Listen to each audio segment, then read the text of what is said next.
Itay, itigil mo na ito. Parang awa mo na. Huwag mo nang ituloy at idamay ang bata. Hindi mo naiintindihan, Alan. Gutom ako at kailangan ko ang batang ito para hindi ako manghina at mamatay. At sino ka para makialam sa gusto kong gawin? Kung tinanggap mo lang sana ang pamana ng lola mo, hindi sana ako dumaranas ng ganito. Kaya wala kang karapatang makialam. Itay, pakiusap. Huwag mong gawin yan. Mikael, anak. Hindi!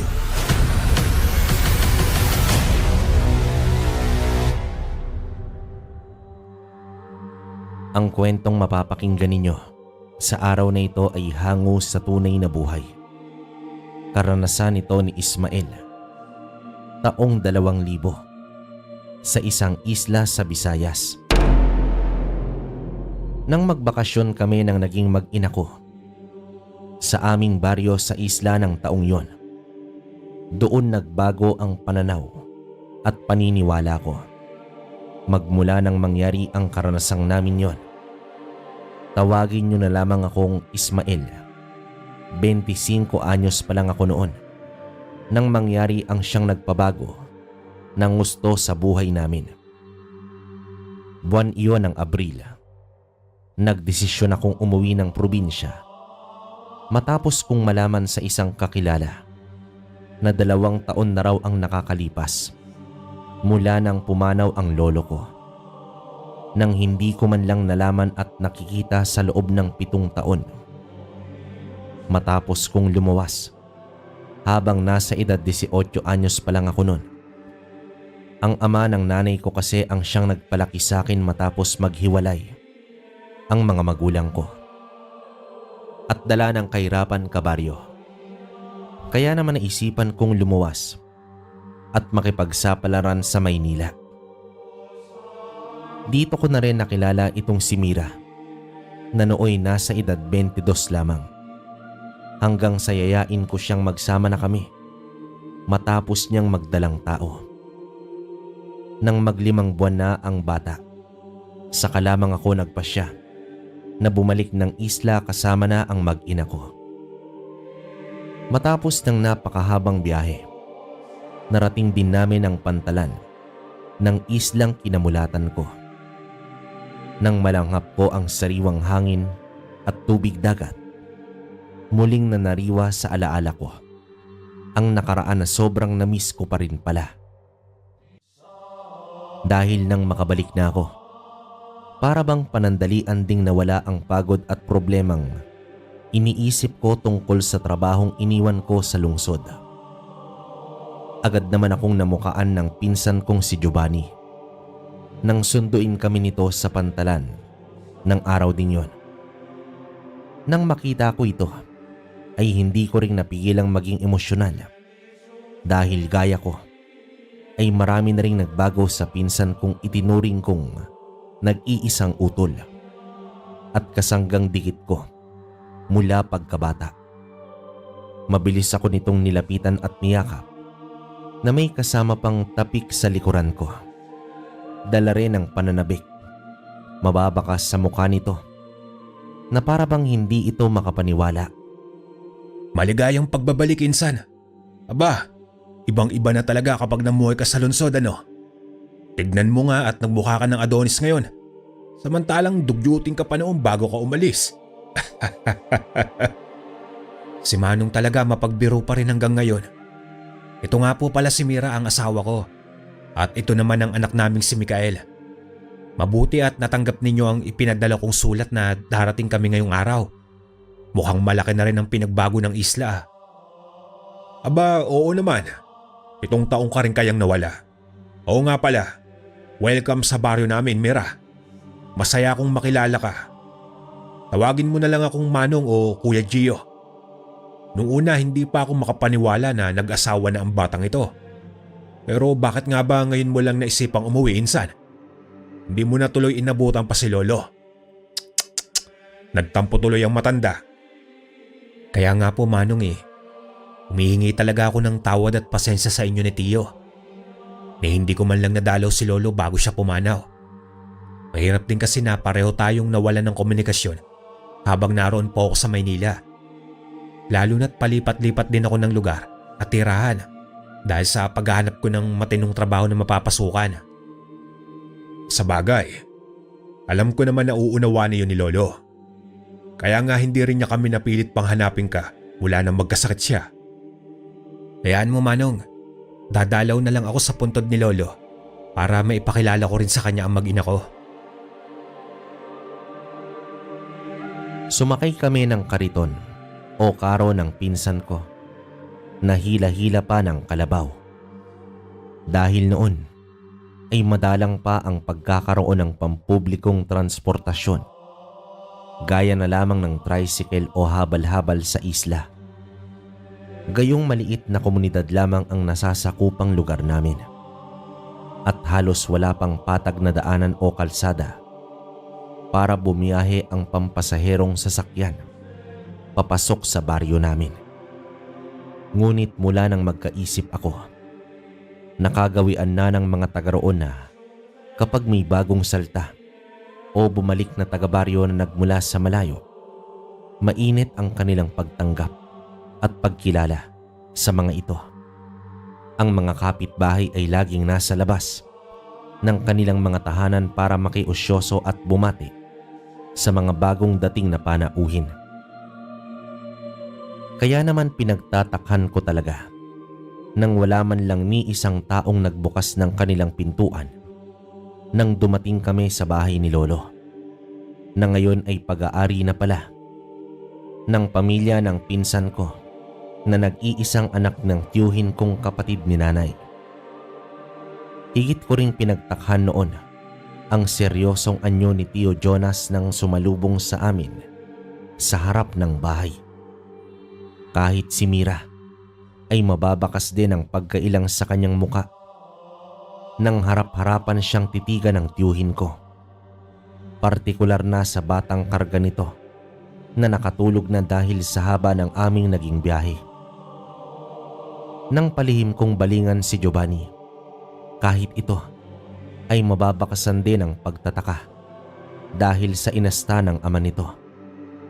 Nag-atubili tuloy si Mira sa pagpasok sa loob ng halos nakaharang pa rin sa pintuan si Tio Jonas na akmang yayakapin ko sana. Pero gaya ng asawa ko ay nag-atubili rin ako na lapitan ito dahil maging ang pagbati ko rito ay tinanguan lang nito at hindi man lang nito nagawang magsalita. Mabuti na lang at naroon ang asawa ng pinsan ko na mainit din ang naging pagtanggap nito sa aming dalawa.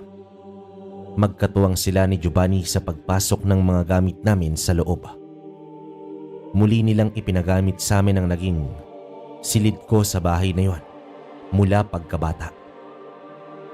Marami na ang nagbago sa loob at labas ng bahay matapos ang 7 taon. At inakala kong nagbago na rin ang pakikitungo ng tiyuhin ko dahil sa hindi ko pag-uwi ng napakatagal na panahon. Nalaman ko rin na bumukod na siya at nagpatayo ng kubo ilang metro ang layo sa dating bahay ni Lolo upang wala raw maging istorbo sa panggagamot niya. Bago naman sumapit ang unang gabi namin sa baryo, kinausap ko ng masinsinan itong si Tio Jonas. Humingi naman ako sa kanya ng tawad dahil sa pagkukulang ko at para alamin na rin kung bakit ganoon na lang ang naging pakitungo niya sa mag-ina ko. Gusto mo ba talagang malaman, Ismael? Pero huwag mo sanang mamasamain ang naging pagtrato ko mula nang makaharap ko ang mag-ina mo. Nangangamba lamang ako para sa kaligtasan nila, lalo na't sanggol pa lamang ang anak ninyo. Bukod doon ay kay ganda rin ang napangasawa mo. Ano hong problema roon, Tio Jonas? Mali po ba ang pagparito namin? May dapat po ba akong ipangamba? Ay, alam mo, noon pa man ay talamak na ang patayan at pagkalat ng kakaibang sakit sa lugar natin. At lumala iyon 3 taon na ang nakakaraan mula nang hindi ka umuwi. Ang ibig niyo bang sabihin, ang mga nilalang na iyon pa rin ang patuloy na nanggugulo sa baryo natin? Kaya ho ba halos wala man lang akong nakitang kapitbahay na bumati nang makabalik ako? Oo, Ismael. Isa na ang mga aswang sa dahilan kung bakit tirik pa ang araw ay halos wala nang gusto pang lumabas ng kanilang mga tirahan. Lalo na sa kabilang nayo ng isla. Maraming nakapagsasabi na ang baryo natin ang siyang ginawang pugad ng mga nilalang na iyon. Bukod pa roon, maaaring isa na rin ang pamilya natin sa kanilang kinatatakutan. Tanging mga kapitbahay at siyang nakakakilala lamang sa amin ang hindi umiiwas sa pamilya natin. Dahil na rin sa kilala kong albularyo sa ating lugar at madalas sa akin sila lumalapit para magpagamot. Yun na lang ang tanging rason kung bakit may lumalapit pa rin sa amin.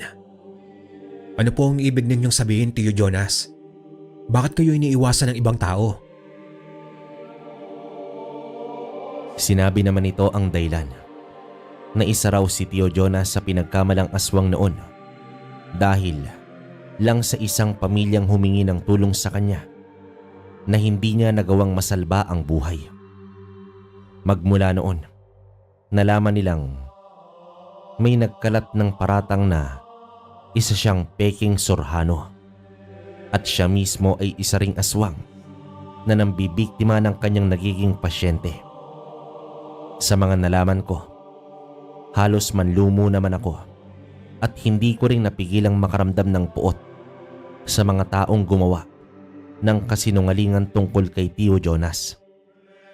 Nalaman ko rin na maging ang pamilya ng pinsan kong si Giovanni ay halos pangilagan din sa tuwing magtutungo sila sa kalapit na baryo.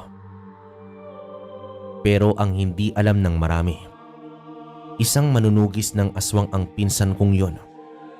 Dahil gaya sa kubo ni Lolo, napansin ko agad ang mga sibat at bangkaw na ginagamit nito sa pangangaso. Naroong may nakasabit ding buntot pagi sa itaas ng pintuan ng silid nilang mag-asawa. Nalaman ko rin kay Tio Jonas na sa kanila rin lumalapit ang mga kapitbahay nila para naman humingi ng tulong upang gawan ang mga ito ng pangontra laban sa mga nilalang na yon. Sa tuwing may nabibiktima raw pagsapit ng kabilugan ng buwan. Kaya hindi ko lubos maisip noon kung bakit nila pinagbibintangan ng pamilya na kumupkup sa akin na mas kilala kong may mabuting puso at matulungin sa kapwa. Lalo na't hindi naman tumatanggap ng salapi si Tio Jonas kapag nanggagamot ito. Tumatanggap lamang ito ng mga bagay na kayang ibigay ng mga natutulungan nito, gaya ng bigas, prutas, gulay at isda. Dahil nga sa hindi na rin ito kaya pang maghanap buhay, matapos itong maaksidente ng 15 anyos pa lamang ako noon, dahilan kung bakit ang naging isang paa nito ay halos kalad-karin na lang nito sa paglalakad. Isa din yon sa dahilan kung bakit nagsumikap ako sa lungsod at sa 3 taong pagtatrabaho ko bilang kargador at delivery boy. Kay Lolo at sa pamilya nito, napupunta ang halos lahat ng sinasahod ko upang makatulong man lang, kahit alam kong hindi rin yun sasapat sa pangangailangan nila. Nang araw na yon, tinandaan ko ang naging habili ni Tio Jonas tungkol sa mga aswang na nagkalat sa baryo namin. Ingatan mo ang mag-ina mo, Ismael. Huwag kang mag-alala at gagawa ako ng pangontra para sa kanila bago pa man ninyo maisipang bumalik ng lungsod para hindi kayo masundan ng mga iyon. Dito na sila nagkaugat, kaya malabong makakatawid sila ng dagat. Paalala ko lang iyo, naiiba ang lahi nila sa pangkaraniwang aswang. Pero sila rin ang lahing walang sinasanto at siyang pinakamalupit sa kanilang nagiging biktima. Dahil wala silang kinikilala kapag sila'y nagugutom. Wala rin ho kayong dapat ipag-alala, Tio. Hindi ko hayaang makalapit sila sa aking mag-ina. 2 linggo lang naman kami magtatagal sa isla dahil may trabaho rin akong naiwan sa Maynila. Alam kong ikinalungkot ni Tio Jonas ang kaalamang hindi rin kami magtatagal doon at darating ulit ang panahon na hindi na nila ako makikita. Pero mas mapapanatag daw ang loob niya kung naroon kami sa lungsod para makaiwas na rin sa matalas na pang-amoy ng mga aswang. At mukhang naging panatag masyado ang loob ko ng gabing yon dahil matapos bumisita ng kababata kong si Alan na mula nang makilala ang mag-ina ko ay may kakaiba ng ngiti na nakapaskil sa mga labi nito. Mabilis din itong nakakagaan ng loob ni Mira at nagagawa pa nilang magngitian sa isa't isa. Pero hindi ko yon binigyan ng mali siya dahil nalaman kong may nililigawan din si Alan ng mga panahong yon. Ngunit ng gabing yon, doon nag-umpisang mangamba ko at makaramdam ng takot nang halos walang tigil sa pag-iyak ang bata kahit kakatapos lang nitong mapalitan ng suot at mabusog. Hanggang sa tuluyan naming nabulahaw ang tulog ng mag-asawa sa kabilang silid. Baka naman may kabag na iyang anak mo, insan. Hayaan mong haplasan ni Rosa ng ginawang langis ni Itay ang kanyang tiyan. Mabisa ba yan, Manong? Aba, oo naman. Yan lang din ang gamot na madalas naming gamitin mula nang ipinanganak ang panganay namin ni Rosa. Pero sa tingin ko ay nausog din ang anak ninyo. Ano nausog? Paano ka nakakasiguro, Manong Gio? Dahil yun lang ang nakikita kong rason kung bakit siya umiiyak. Gayong busog na kamo siya at handa na rin sanang matulog. Sa isiping yon, pareho silang mag-asawa na nilawayan sa tiyan ng bata.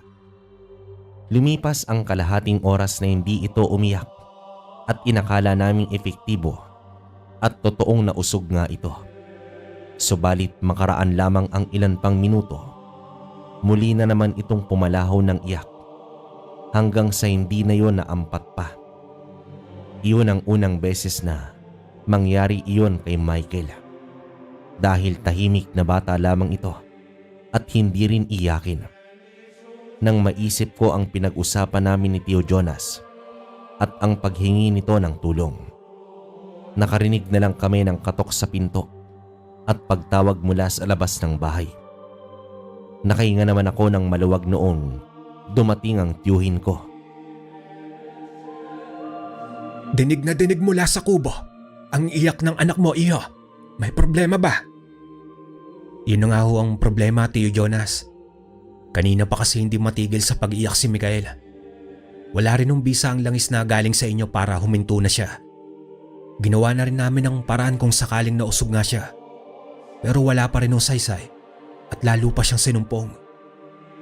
Mukhang alam ko na ang dahilan. Kaya nga minadali ko na ang paggawa nitong pulseras.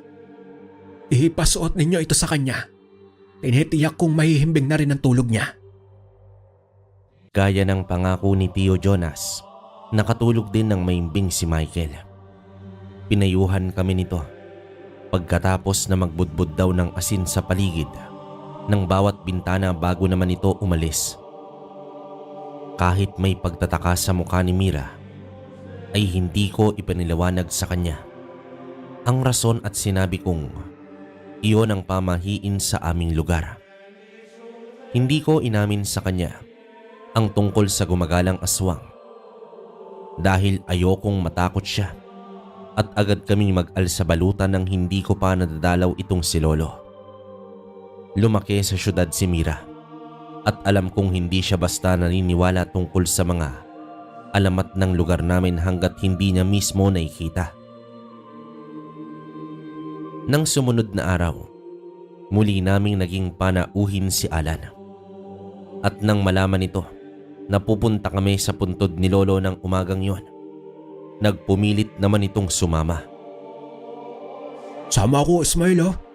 Pwede ko kayong itur pagkatapos nating madalaw ang lolo mo. Matagal na rin ang huli tayong makapamasyal na magkasama eh. Naku, tiyak matutuwa ka dahil marami nang pwedeng pasyalan sa lugar natin. Maganda ang mag-picnic ngayon sa dalampasigan. Tiyak matutuwa ang mag-ina mo sa pagdadala natin sa kanila. Masarap din ngayong maglunoy sa dagat, aba. Mukhang maganda yung plano mo, Alan, ah. Matagal na rin ang panahon na hindi ako nakapag-swimming. Nakakamiss din, ano? Iyon nga ang ginawa namin at matapos naming dumalaw sa puntod ni Lolo. Dahil malapit sa dalampasigan ang bahay nila Giovanni, nilakad na lang namin yon at hindi na kami lumayo pa. Dala na rin ang paalala ni Tio Jonas. Hindi na rin sumama sa amin ang pamilya ng pinsan ko dahil may mga trabaho sila at pasok. Kaya tanging si Alan lang ang sumama sa amin ng araw na yon. At habang binabaybay namin ang daan papuntang dalampasigan, panay naman ang kwento ni Alan. Hanggang sa napansin kong mukhang nagkakasundo ito at si Mira dahil nagagawa rin itong patawanin ng asawa ko. Lalo na sa mga kalokohang sinasabi nito tungkol sa pinagdaanan namin noong maliliit pa lamang kami. Hindi ko na sana yon pagtutuunan pa ng pansin dahil alam ko namang talagang malakas ang humor nitong si Alan. Subalit ng katagalan, kapansin-pansin ang panakaw sulyap nito kay Mira habang salit-salita naming kinakarga ang bata. Hindi ko rin inaasahan ang papuri dito ni Mira, kaya hindi ko mapigilang makaramdam ng kakaiba ng mga panahong yon. Nang hindi ko na mapigilan pa ang inis ko, naging tahimik ako sa buong maghapon. Hindi ko noon maintindihan ang sarili ko at inisip na baka nagsiselos lang ako. Pero mula pa sa sementeryo, may kakaiba na akong nararamdaman. Hindi lang dahil sa pagiging malapit ng dalawa. Iyon din ang dahilan kung bakit pinili kong sa malapit na pangpang lang kami maligo. Natatakot ako na baka may makapagsumbong sa asawa ko kung bakit iniiwasan ang pamilya namin. Ngunit nang naroon na, may hindi namang inaasahang nangyari. Ismael, may problema ba? Bakit hindi ka na nakakiburian? Nagbibiroan lang naman kami ni Mira kanina. Ikaw naman itong seryoso masyado. Saka akala ko ba pumayag ka nang ipasyal ko kayo? Matagal pa naman ang alis ninyo, di ba? Saka saglit lang tayong nakapagtampisaw. Ikaw naman ang nag-aya na agad umuwi. Bigla kasing sumama ang pakiramdam ko, Alan. Kung gusto mo, kayo na lang ni Mira ang mamasyal. Ako na ang bahalang magbantay sa bata.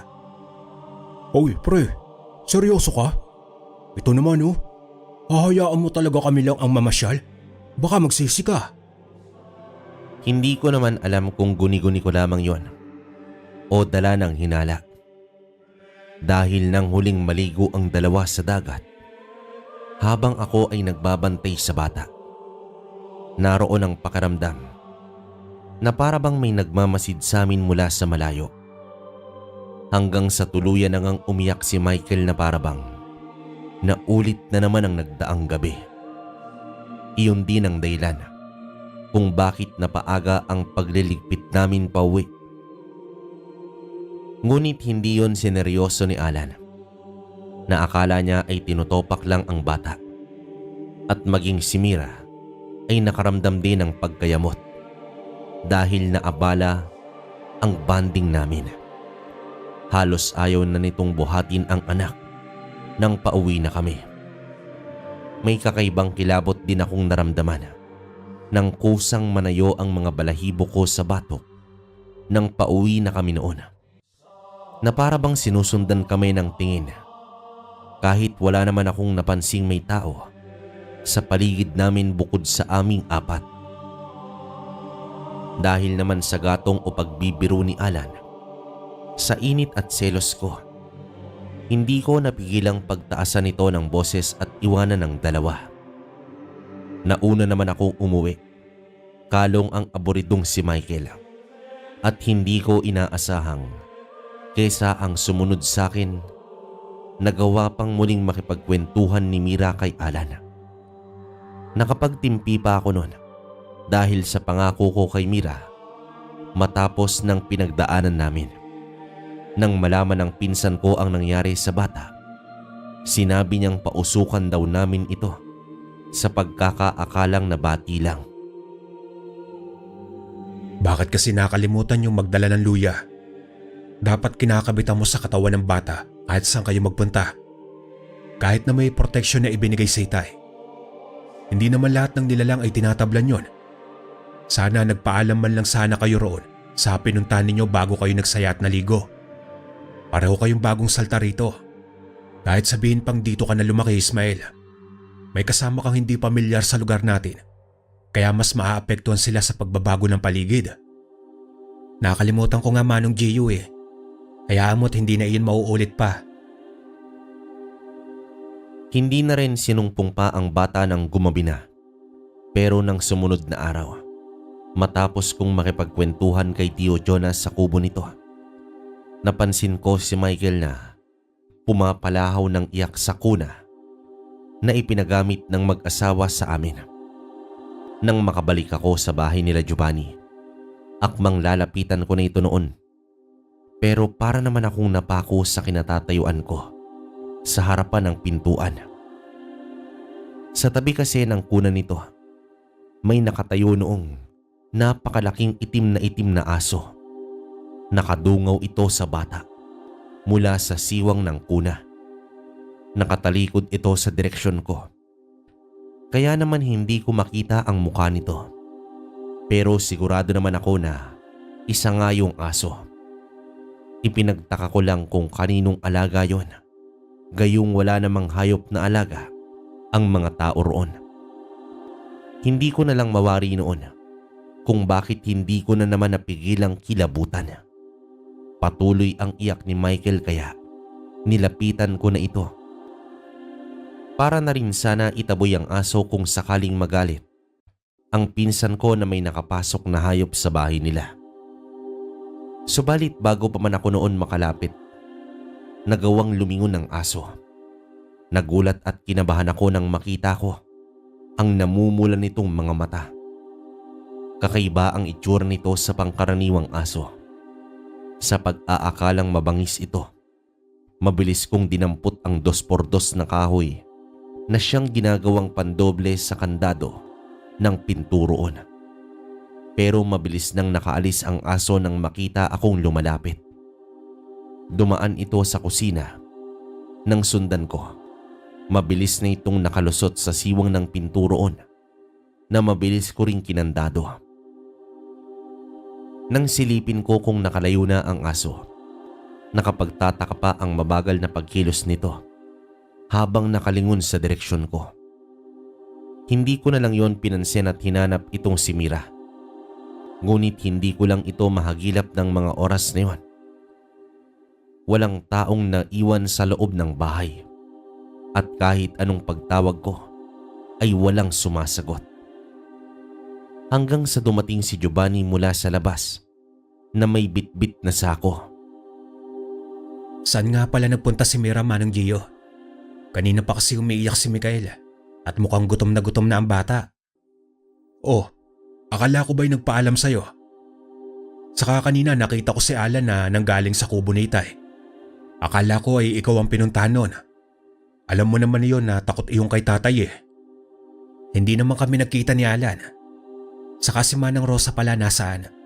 Akala ko magkasama sila ni Mira. Abay hindi, Ismael. Kasama ko si Rosa kanina sa pantalan. Ito nga oh, at maraming huling isda ang kapatid niya. Kaya marami kaming naiuwi. Ganoon ba? Saan naman kaya nagsuot ang babaeng yun? Oo nga pala, Ismael. Paalala ko lang sa'yo ha. Ingatan mong mabuti ang mag-ina mo. Lalo na iyang asawa mo. Napapansin ko kasing nagiging malapit si Alan sa kanya. Nako, sinasabi ko sa iyo, chick boy pa naman ang isang yon at kahit sino ay pinapatos. Totoo Manong? Paano niyo po nasabi? Akala ko kasi may nililigawan siya. Yun ang pagkakaalam ko na inamin niya. Nako Ismael, huwag kang maniwala roon. Bolero din kasi ang isang yon. Sa sinabing yon ng pinsan ko, pakaramdam ko, unti-unting bumaba ang bigat ng ulo ko sa aking dibdib. Na para bang gusto rin niyong sumikip, dinala ko na lang sa itaas ng bahay o sa silid ang bata nang makatulog ito ng tuluyan sa balikat ko. Habang kalong ko ito, halos gabi na nang bumalik si Mira at kasama na nito si Rosa. Hindi naman ako nakaalis sa tabi ni Michael dahil walang nagbabantay rito. Nang makita ko ang tuwang-tuwa na anyo ni Mira, gusto ko sana itong sumbatan dahil sa pag-iwan nito sa anak namin. Hindi man lang kasi ito nagpaalam gayong walang kasama ang bata. Hindi nito inisip na kung sakaling hindi ako nakabalik kagad, ay baka nalapa na ng aso si Michael. Ngunit hinayaan ko na lang ito sa gusto nitong gawin nang mapansin ko ang saya sa mga mata niya. Nang lumipas pa ang 2 araw na pananatili namin sa isla, lagi na naming nagiging panauhin si Alan. Hindi ko man mahuli sa mga kilos nito ang totoong layunin nito para kay Mira. Inisip ko na lang na palakaibigan lang talaga itong si Alan. At mula sa nakalipas na 2 araw ay lagi ko ring nauhuli ang itim na asong lumalapit sa bata. Sa tuwing walang ibang taong nasa paligid nun, oras lagi yon ang paglubog ng araw. Sa tuwing lalapit naman ito ay lagi na lang umiiyak itong si Michael. Hanggang sa hindi na ako nakatiis pa at sinabi ko na yon sa pinsan ko. Para kung sakaling kilala nito ang nagmamay-ari ng aso, ay mapapakiusapan nitong talian yon o ikulong muna. Dahil natatakot din ako noon na baka kagatin nito ang bata habang wala itong bantay. Gayong mukha pa naman itong agresibo. Aso ba kamo? Wala naman tayong kapitbahay na may alagang aso ah. Lalo na ang kulay itim. Sigurado ka ba sa nakita mo, Ismael? Sigurado ako, Manong Gio. Saka sa tuwing nasa malapit nga ang asong yon, ay umiiyak lagi ang bata.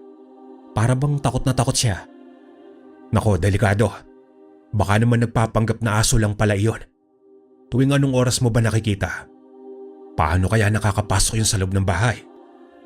Tuwing dapit hapon at walang taong naiiwan sa bahay, maliban sa amin ni Mira. Diyos mio, may palagay ako na isang aswang. Ang asong lagi mong nakikita. At malaking aso baka mo ito. Ang mabuti pa, ipaalam natin ito agad kay Itay. Gaya nga ng mungkahi ni Giovanni, lumapit kami kay Tio Jonas at wala nga raw duda na isang aswang ang asong yon. Isang malakas na lahi ng aswang dahil kahit may araw pa ay nagagawa pa rin itong magpalit anyo ng hayop. Kahit hindi kabilugan ng buwan, hindi lamang daw ito nakakalapit sa bata dahil sa suot nitong pangontra. Hindi rin ito basta maamoy ni Tio Jonas dahil sa kakaibang pamamaraan nito para lansihin ang amoy nitong humahalo sa hangin. Inamin ng mag-ama na kaya nilang maamoy ang isang yanggaw, pero kung nagmula ang aswang na yon sa sinaunang lahi, tiyak na may hirapan daw sila na malaman agad kung nasaan malapit lang ito. Kinagabihan, ginulantang na lang kami ng malakas na tili ni Mira. Nawawala ang bata sa kunang kinahihigaan nito. Lahat kami ay nabahala at nataranta. Hindi man lang kasi namin napansin na may kumuha na pala rito. Naaamoy ko sa hindi kalayuan ng isang yanggaw. Magmadali kayo. Nakatitiyak akong ito ang kumuha sa anak ninyo. Tio Jonas, ang ibig niyo bang sabihin? Pero kung isang ang aswang ang tumangay kay Miguel, bakit wala man lang kaming narinig na ingay o nakitang bakas na iniwan ito? Sigurado rin ho ba kayo na buhay pa ang bata? May kakaibang kakayahan ang aswang na kumuha sa bata, Ismael. Kaya naman kahit ang pag-iyak ng anak ninyo ay hindi natin narinig. Pero tinitiyak ko na ilalayo muna nito ang bata bago nito maisakatuparan ang gusto nitong gawin. Kami na po ang bahala, Itay. Itong bangkaw ang gamitin mo, Ismael. Habulin natin ang aswang na yon hanggat hindi pa siya nakakalayo. Walang pag-aatubiling hinabol nga namin ang tumangay kay Michael. Doon ko rin naisip ang tungkol sa aswang na nagpapanggap na aso. Pero sinabi ng pinsan ko na hindi yon ang siyang tumangay kay Michael. dahil hindi naman yun isang yanggaw. Pero kung yun nga raw yun, maaring hindi lamang daw iisa ang makakainkwentro naming aswang sa pagkakataong yon. Na baka raw magkasabwat o magkasama pa ang dalawa at maaring ang aswang yon ang tumangay sa bata. Sa kabila ng pangontrang nagkalat sa loob ng bahay, naghiwa-hiwalay kami ni Giovanni. Habang ang mga anak nito at ang dalawang babae ay naiwan sa pangangalaga ni Tio Jonas. Mahigpit ko namang hinawakan ang bangkaw at ang bote ng langkawas na ibinigay ng tiyuhin ko na siyang makakatulong daw para depensahan ang sarili ko laban sa aswang. Halos sisihin ko ang aking sarili ng mga panahong yon. Habang hinahanap namin ang yanggaw, bigla raw itong nawala sa pang-amoy ni Giovanni. Gamit naman ang flashlight na debaterya, hindi namin ito mahagilap kahit saan, kaya umuwi kaming bigo noon. Nang makarating kami sa bahay, hinanap ko pa si Mira nang malaman kong sumunod daw ito sa amin nang walang paalam.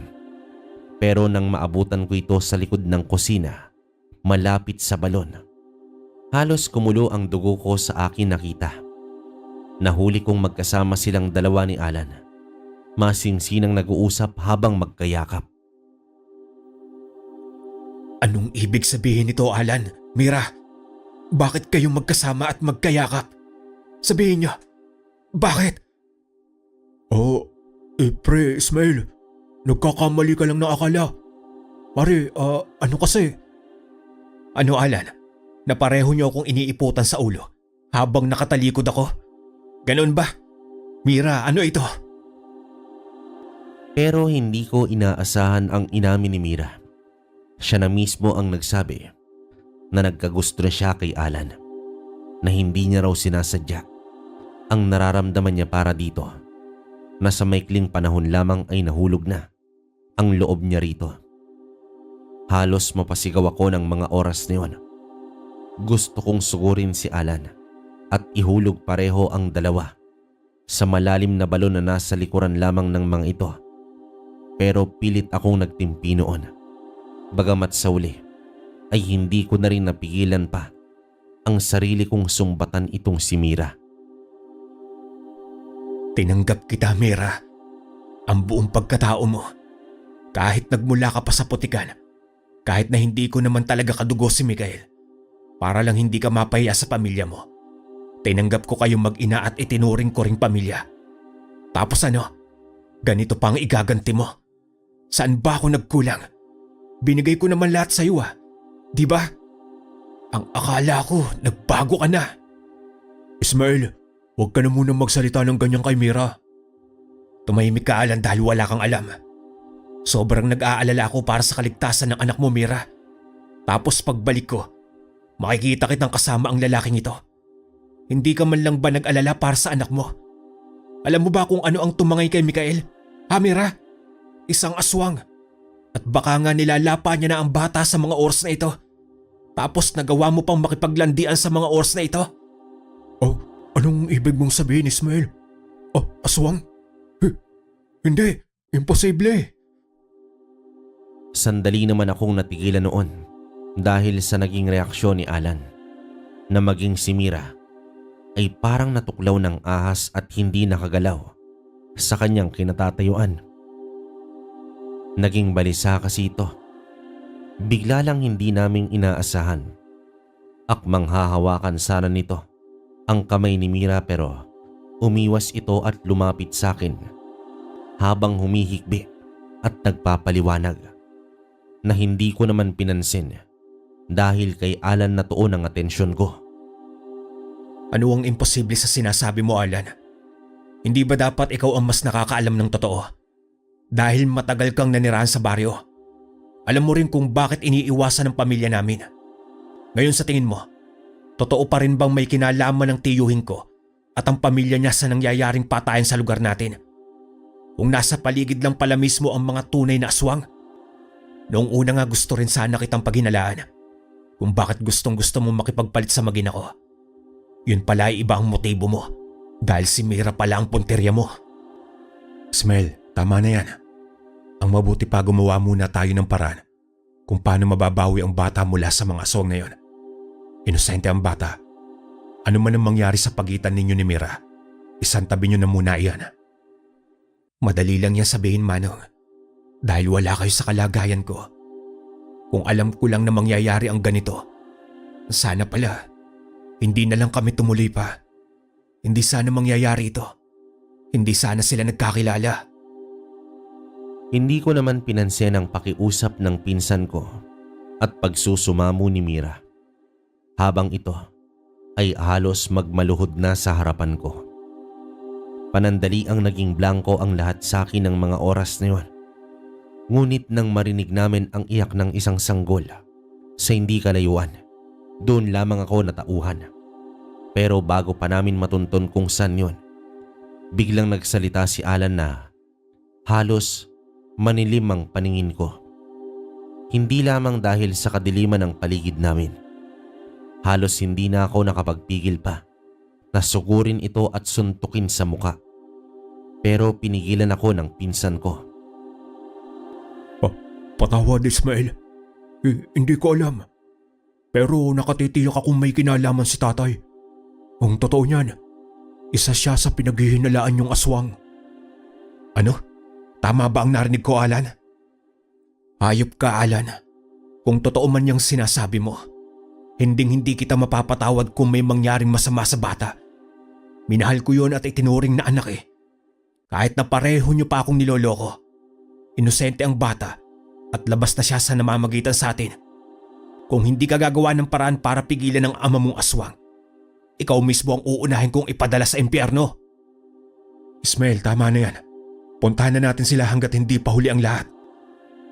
Bago pa may makakilos sa amin, bigla na lang tumakbo si Alan kung nasaan ang umiiyak na batang narinig namin kahit na madilim ang paligid. Nauna na itong sumugod doon matapos nitong muling humingi ng tawad. Nang sundan namin ito, habang halos hataki na ako ng pinsan ko, naabutan naming magkaharap ang isang itim na nilalang at itong si Alan. Nasa 4 na metro ang layo nila sa isa't isa. Habang sa hindi kalayuan ay natanaw pa namin ang itim na aso na siyang lagi kong nakikita noong una. At tama nga ang hinala namin. Magkasabot sila ng isa pang aswang na nooy siya palang ama ni Alan. Natigilan ako habang pinapanood ko kung papaano nagmamakaawa itong si Alan sa kanyang amang si Mang Antonio. Itay, itigil mo na ito. Parang awa mo na. Huwag mo nang ituloy at idamay ang bata. Hindi mo naiintindihan, Alan. Gutom ako at kailangan ko ang batang ito para hindi ako manghina at mamatay. At sino ka para makialam sa gusto kong gawin? Kung tinanggap mo lang sana ang pamana ng lola mo, hindi sana ako dumaranas ng ganito. Kaya wala kang karapatang makialam. Itay, pakiusap. Huwag mong gawin yan. Mikael, anak. Hindi. Pare-pareho kaming napako sa aming kinatatayuan at tinakasan ng kulay sa muka. Nang masaksiyan namin ang akmang paggagat ni Mang Antonio sa leeg, ay pumalahaw na ang sanggol sa anyong kalahating aswang. Pero hindi ko inaasahang mabilis na kikilos itong si Giovanni. Hindi namin namalayan ang paglapit nito sa likuran ng aswang. Matapos nitong patayin ang hawak nitong flashlight, hinuli niya ito sa leeg at walang pakundangang isinubo ng padaskol sa bibig nito ang isang bugkos ng binalatang bawang na ibinabad sa asin. At bago pa mabitawan ng aswang ang bata, mabilis na yung naagaw ng pinsan ko nang halos tumalon-talon ito dahil sa pagkapasong nararamdaman nang isinubo rito ang bawang na may asin. Mabilis na lumayo rito si Giovanni habang karga ang bata. Samantala, pinipilit naman ni Mang Antonio na dukutin ang mga bawang na nasa bibig nito habang pilit nitong iniluluwa ang pumasok na bawang sa lalamunan nito. Ang bibig ko. Ang ilalamunan ko. Parang nasusunog. Anong ginagawa mo? Hindi kita mapapatawad. Kitang-kita namin kung papaano umusok ang bunganga nito. Pero umabot lamang yon ng ilang segundo dahil mabilis itong sumugod sa kinaroroonan ni Giovanni na may hawak sa bata, na para bang wala man lang epekto rito ang ginawa ng pinsan ko. Kaya yon ang sinamantala kong pagkakataon para isaboy rito ang langkawas na dala ko bago pa man ito tuluyang makalapit sa dalawa. Lalo naman itong pumalahaw dahil sa sobrang sakit ng pagkalapnos ng balat nito. At kung una ay gusto pa sana nitong sumugod, nagpasya ito sa uli na tumakas na lang. Pero mabilis namin itong sinundan ni Alan na patuloy na tinatawag ang ama upang pakiusapan ito na tumigil na. Sa ilang minutong paghahanap namin, natagpuan ko na lang pareho na naming sinusundan ni Alan ang tunog ng malakas na ungol na nagmumula sa kakawyan. Gamit ang flashlight na ibinigay sa akin ni Manang Rosa, nakita namin si Mang Antonio na nakapulupot na ang katawan sa isang lambat. Napag-alaman naming nahulog ito sa isang patibong. Nagwawala ito ng halos hindi na nito magawang gumalaw pa. Bigla itong bumalik sa pagiging kalahating tao at halimaw nang magsalita ito. Ano pa ang ginagawa mo, Alan? Tulungan mo akong makaalis dito. Mga walang hiya kayo. Hintayin yung makatakas ako at iisa-isahin ko kayong kakainin. Tay, tumigil ka na. Huwag na kayong lumaban pa. Nakikiusap ako sa inyo. Hangal, isa kang traidor sa pamilya. Kung hindi mo ko tutulungan dito, kalimutan mo nang may ama ka. Kasalanan mo ito. Tay, matagal ko nang kinalimutan na naiiba ang pamilya natin. Ayoko maging katulad ng lahi ninyo. Kaya hindi ko tinanggap ang itim na bato na simbolo ng pagiging aswang ni Lola. Dahil gusto kong mamuhay ng normal. Kasama ang babaeng gusto kong makasama hanggang pagtanda. At ang batang gusto niyo lang namang gawing hapunan ay ang anak ng babaeng gusto ko. Lalabanan ko kayo kung kinakailangan kung hindi pa kayo titigil. Nahihibang ka na, Alan. Isa kang hangal para gustuhin ng isang maruming babae. Pwe, nariyan ang anak ng tiyahin mong si Marina. Malinis at karapat-dapat para magparami ng lahi natin. Tapos papatol ka lang pala sa isang tayong may sabit pa. Hangal. Hangal na po kung hangal, itay. Pero sa maniwala kayo at sa hindi, minahal ko na ng tuluyan si Mira. Anong sinabi mo, Alan? Tama ako nang narinig, Ismael. Patawad, pero hindi ko napigilan at sinasadya ang nangyari. Huwag mo sanang sisisihin si Mira sa namagitan sa amin. Nalaman ko rin na hindi naman pala kayo tunay na mag-asawa. Hayop ka, Alan. Mas masahol ka pa pala sa tatay mong aswang. Humalakhak naman ng malakas itong si Mang Antonio dahil sa mga sinabi ko.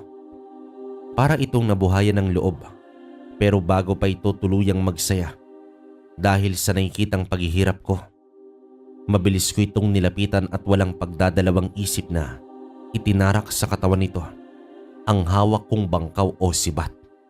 At halos manggigil pa ako, kaya paulit-ulit ko yung binunot at sinaksak kay Mang Antonio. Kahit halos magtalsika na sa mukha ko ang maruming dugo na nagmula rito. Sumigaw naman si Alan at pilit akong inawat. Subalit huli na ang lahat. Bumagsak sa katahimikan ng gabi ang alingaw-ngaw ng pagsigaw ni Mang Antonio sa anyong aswang. Dahil siguro hindi matanggap ni Alan ang ginawa ko sa ama niya, nagawa ako nitong suntukin sa panga, kung kaya't nakipagsuntukan na rin ako sa kanya ng tuluyan. Para na rin mailabas ang lahat ng hinaing ko at galit sa ginawa nilang mag-ama, sa itinuring kong mag-ina. Hindi kita mapapatawad, Alan. Dahil pareho niyong sinira ng ama mo ang pamilyang binuo ko at iningatan. Kaya tama lang ang ginawa ko sa aswang mong ama. Hindi rin kita mapapatawad, Ismael. Tandaan mo, hindi ka magiging masaya. Dahil kung nakuha ko ang loob ng asawa mo, magtatagumpay ako ulit na gawin niyan sa'yo anumang paraan. Nagawa pang humalakhak ni Alan na parabang nababaliw na. Pero hindi ko ito pinansin at patuloy lang ang suntukan naming dalawa. Kahit halos mabalian na kami, pareho ng mga ngipin at butos sa katawan. Hanggang sa dumating sila Giovanni, kasama ang ilang katao na may kanya-kanyang dalang sulo. Inawat nila kami at dinampot nilang pareho ang mag-ama. Tuluyan ko na ring napatay itong si Mang Antonio nang mapuruhan ko ito at ikinulong naman ng panandalian si Alan dahil sa pagtatago nito ng totoong pagkatao ng ama. At dahil naibunyag na ang katotohanan, isa ang pamilya nila Alan sa may lahing aswang. Unti-unting pinaniwalaan ng mga taga-isla na hindi ang pamilya namin o pamilya ni Tio Jonas ang dahilan ng paglaganap ng patayan sa lugar namin. Nagpasalamat din ako kahit nasa kabila ng lahat ng nangyari, ligtas si Michael na nagtamo lamang ng konting pilay at ilang gasgas. At dahil yun, sa pulseras na ibinigay ni Tio Jonas. Ngunit malaking palaisipan pa rin sa amin kung sino ang nagpangpanggap na asong itim. Matapos malaman ng taga-baryo ang tungkol doon, naisipan na rin nilang gabi-gabi na magronda para tuluyang masugpo ang kinakatakutang nilalang na taga-roon. Sa tulong ng pinsang kong si Giovanni, nabawasan ang takot ng mga tao. Ngunit hindi ang puso kong sugatan ng mga panahong yon dahil tuluyang ding nasira ang tiwala ko kay Mira matapos ng kanyang ginawa. Kahit na pinagsisihan niya yon nang malaman niya ang tungkol sa pagkatao ng pamilya ni Alan, lumuwas kami at muling tumungo ng lungsod. Hindi upang magbagong buhay, kundi para ibalik ang mag-ina sa pamilya nito. Nangako na lamang ako ng sustento para sa bata, na kahit hindi ko naman talaga yon obligasyon, dahil katulad lang din si Mira ng aking ina. Mapaghangad at piniling maghabol sa hindi karapat-dapat na lalaki. At totoo nga na ang tiwala ay mabilis masira kung ito'y aabusuhin lang. Wakas,